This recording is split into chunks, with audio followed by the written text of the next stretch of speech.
Students, induced EMF की जो हमारे पास इक्वेशन है उसको हम सिंप्लीफाई करते हैं, यानी हम उस सर्किट की बात कर रहे हैं जिसमें हमने एक इंडक्टर, एक एसी सर्किट में इंडक्टर जो है वो कनेक्ट किया हुआ है। सो उसका हमारे पास ये इक्वेशन आ गया। अब आप देख रहे हैं कि आई नॉट जो है एक्चुअली मैक्सिमम इलेक्ट्रिक करंट, जो कि इसकी पीक वैल्यू है, वो कांस्टेंट रहती है। यानी बाकी जो इलेक्ट्रिक करंट की वैल्यू है वो चेंज होती रहती है, लेकिन पीक वैल्यू जो है वो कांस्टेंट है। तो इसीलिए इसको हम चेंज से बाहर निकालेंगे, क्योंकि इस पर चेंज जो है वो अप्लाई नहीं हो रहा।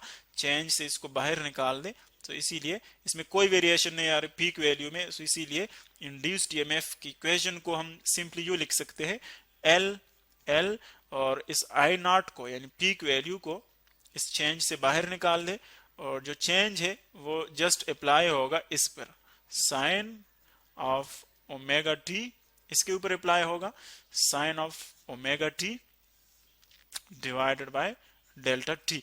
और अगर आप इस पूरे टर्म को देखें, इस पूरे टर्म को अगर आप देखें, change in sine of omega T divided by delta T, इस पूरे टर्म को अगर आप देखें, सो ये हमारे पास किसके इक्वल है पूरा टर्म, ये ओमेगा काज ओमेगा टी के इक्वल है। ये सिंपल मैथमेटिकल डेरिवेशन से आप देख सकते हैं, जो कि हमारे पास इक्वल है omega cause of omega T, इसके इक्वल है। सो इस पूरे टर्म की जगह हम ये पुट कर सकते हैं। अगर हम ये पुट कर ले इस पूरे टर्म की जगह, सो देखिए इक्वेशन और भी हमारे पास सिंपल हो जाएगा। इसको म्यू लिख सकते हैं, induced EMF is equal to L I naught, और इसकी जगह हम लिख लेंगे, इसकी जगह ओमेगा काज ओमेगा टी आ जाएगा। सो पूरा इक्वेशन हमारे पास क्या बन जाएगा, omega L cause omega T, L I naught, और इसकी जगह आ जाएगा omega cause of omega T. ये हमारे पास एक इक्वेशन बन जाएगा। अब अगर आप देखें इसकी मैक्सिमम वैल्यू कब होगी, मैक्सिमम वैल्यू हम इस इक्वेशन से निकाल सकते हैं।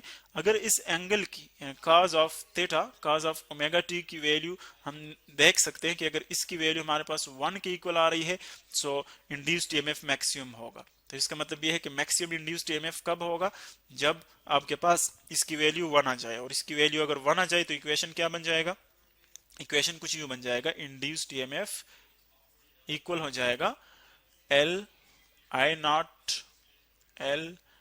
naught ओमेगा के। ये इसकी मैक्सिमम वैल्यू होगी, क्योंकि इसकी जगह आप 1 पुट कर ले तो इक्वेशन यू बन जाएगा। अब इसका मतलब ये है कि ये जो पूरा टर्म है, ये वाला L I naught ओमेगा, ये एक्चुअली किसके इक्वल है, मैक्सिमम इंड्यूस्ड ईएमएफ के। तो इसका मतलब ये है कि अगर इसको हम सिंपल पोटेंशियल या वोल्टेज फॉर्म में लिखे, वोल्टेज फॉर्म में, सो ये बन जाएगा वोल्टेज इज इक्वल टू, ये मैक्सिमम वोल्टेज के इक्वल हो जाएगा, क्योंकि अभी हमने देखा कि मैक्सिमम वैल्यू इसकी तब होगी जब काज ओमेगा टी जो है वो 1 के इक्वल हो जाए। सो ये इसकी हो जाएगी मैक्सिमम वोल्टेज। इसकी जगह हम पुट कर सकते हैं इंड्यूस्ड ईएमएफ, या उसकी जगह मैंने मैक्सिमम वोल्टेज पुट कर लिया, ये एक ही चीज है। और इसी तरह काज ओमेगा टी अपनी जगह पर लिख ले। सो ये इंस्टेंटेनियस हमारे पास वैल्यू आ जाएगी किसकी, वोल्टेज की, अल्टरनेटिंग वोल्टेज की जो इंस्टेंटेनियस वैल्यू है वो हम ये लिख सकते हैं। और अब आप देख रहे हैं कि जो इलेक्ट्रिक करंट की फर्स्ट हमने वैल्यू लिखी थी, इलेक्ट्रिक करंट की अगर आप वैल्यू देखें, सो वो हमारे पास किसके इक्वल है, I naught sine of omega t. ऊपर आप देख सकते हैं जो इलेक्ट्रिक करंट की इंस्टेंटेनियस वैल्यू है वो है I naught sine of omega t, और जो इंस्टेंटेनियस वोल्टेज है उसकी वैल्यू है I naught cos of omega t. यानी दोनों अब देखिए डिफरेंट फंक्शंस है, जो वोल्टेज है वो कॉज फंक्शन है, और जो अल्टरनेटिंग करंट है वो साइन फंक्शन है। तो अगर फर्स्ट ऑफ ऑल हम इसके सेपरेट जो हमारे पास वेव फंक्शन है वो ड्रा कर ले, फिर इन दोनों को हम कंबाइन एक वेव फॉर्म में ड्रा करते हैं। सो ये फर्स्ट ऑफ ऑल आप देखें इन दोनों के सेपरेट वेव्स हम ड्रा करते हैं। कॉज वेव फंक्शन आप जानते हैं कि कॉज वेव फंक्शन चूंकि उसकी 0 के ऊपर वैल्यू 1 होती है, सो वो मैक्सिमम से स्टार्ट होता है, तो इसीलिए उसका जो वेव है हमारे पास वो यूं बनेगा। कॉज फंक्शन का जो वेव फॉर्म है वो कुछ यूं बनेगा, क्योंकि 0 के ऊपर हमने देख लिया कि कॉज की वैल्यू क्या होती है, मैक्सिमम 1 होती है, तो इसीलिए देखें वो मैक्सिमम से स्टार्ट हो रहा है।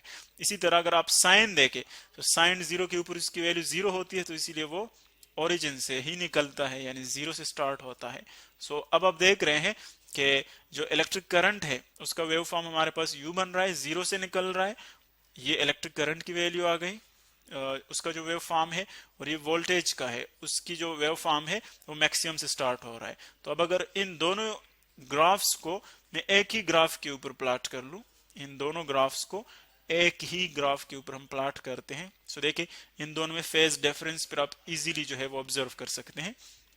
फर्स्ट आप ड्रा कर ले इलेक्ट्रिक करंट की वैल्यू, मैं इस कलर से शो कर रहा हूं क्योंकि वो साइन फंक्शन है, तो इसीलिए ओरिजिन से निकलेगा साइन फंक्शन। और अब आप देखें जो वोल्टेज है उसकी जो फंक्शन है वो काज है, तो इसीलिए वो मैक्सिमम से स्टार्ट हो रहा है, काज जो है वो मैक्सिमम में यहां से कहीं उसकी जो वैल्यू है वो ले रहा हूं, ये है, ये उसकी मैक्सिमम वैल्यू आप देख रहे हैं, ये आ जाएगा उसका कॉस फंक्शन। आप इसको एक फेयर फिगर से भी ड्रा कर सकते हैं, ये मैं जस्ट एक रफ जो है उसका फिगर ड्रा कर रहा हूं। सो हमारे पास उसकी जो फंक्शन है वो कुछ यूं बन जाएगी। सो अब आप इन दोनों को कंपेयर कर ले, सो अगर आप इन दोनों को कंपेयर कर ले, सो जहां पर इलेक्ट्रिक करंट की जो फेज वैल्यू है वो 0 है, यहां पर उसी पॉइंट पर वोल्टेज की वैल्यू क्या है, वो है π/2। जिस पॉइंट पर करंट की वैल्यू 0 है फेज, उसी पॉइंट के ऊपर उसी टाइम पर वोल्टेज का फेज क्या है, वो मैक्सिमम है। देखिए π/2 है मैक्सिमम, π/2 का मतलब है 90 डिग्रीज। सो हम देख रहे हैं कि जहां पर करंट 0 है, सो वोल्टेज π/2 है 90, यानी वोल्टेज एक्चुअली उससे लीड कर रहा है, वोल्टेज उससे आगे है, लीड का मतलब है आगे जा रहा है उससे। और यूं भी हम कह सकते हैं कि इलेक्ट्रिक करंट जो है वो वोल्टेज से पीछे है, वो लेग कर रहा है। सो अब अगर इनका वेक्टर्स हम ड्रा कर ले, देखिए इन दोनों के दरमियान पोटेंशियल डिफरेंस तो हमने देख लिया कि वो कितना है π/2। और अगर इनके वेक्टर्स हम शो कर ले, सो हम फर्स्ट हॉरिजॉन्टल शो करते हैं वोल्टेज का। अगर हम हॉरिजॉन्टल शो कर ले, चूंकि इसकी जो वेक्टर रिप्रेजेंटेशन है वो हम हॉरिजॉन्टल ड्रा करते हैं, सो ये आ गया पोटेंशियल डिफरेंस का। और हम जानते हैं कि जो इलेक्ट्रिक करंट है वो उससे 90 डिग्रीज पीछे है, फेज डिफरेंस है 90 डिग्रीज का, तो इसीलिए